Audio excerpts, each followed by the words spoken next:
Welcome to this e-learning course on business process analysis for trade facilitation. Through a series of short videos and exercises, the course will introduce you to the concept of business process analysis, or BPA in short, and how it can be applied to simplifying trade procedures.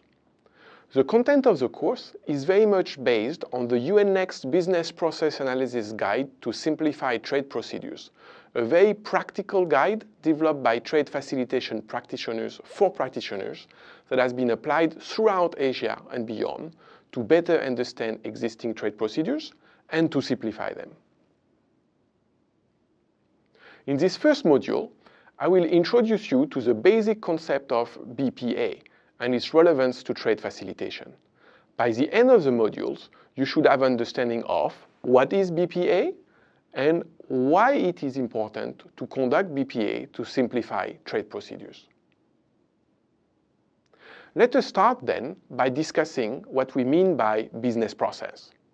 In a general context, a business process is a collection of structured activities performed for a given purpose. In the specific context of trade facilitation, business process can be defined as a collection of structured activities and procedures performed to move goods and related information across borders from buyer to seller.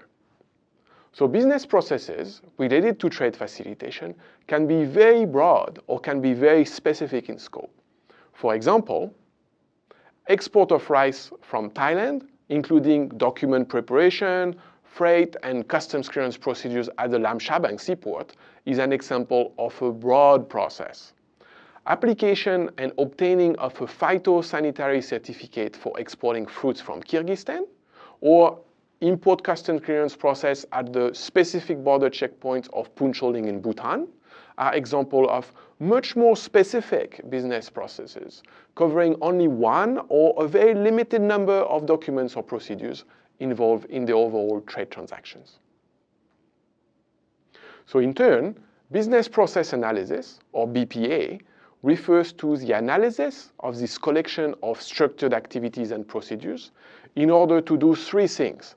First, understand the as-is existing process.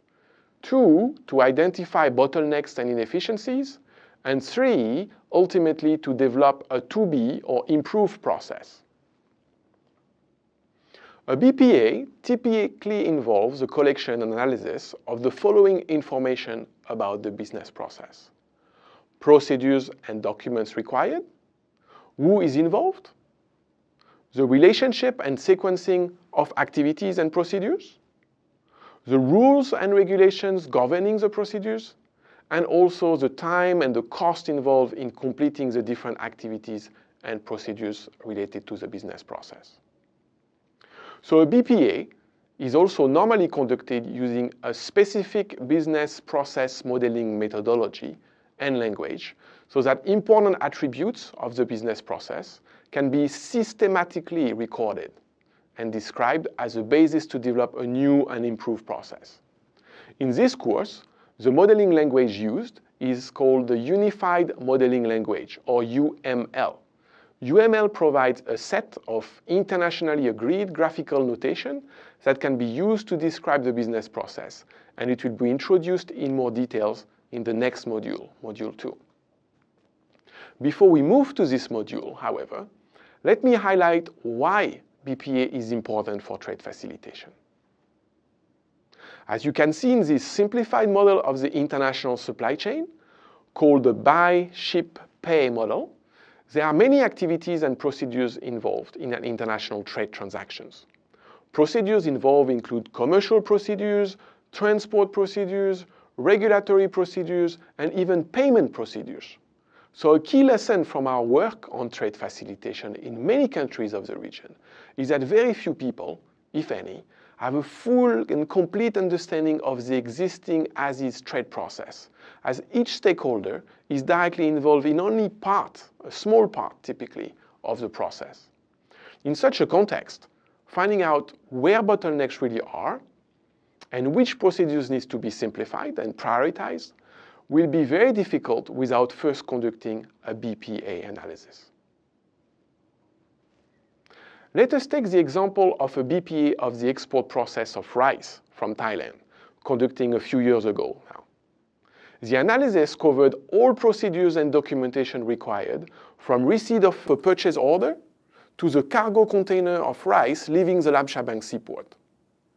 The BPA revealed that there were 36 documents involved in the export process, and the process also involved 15 different stakeholders.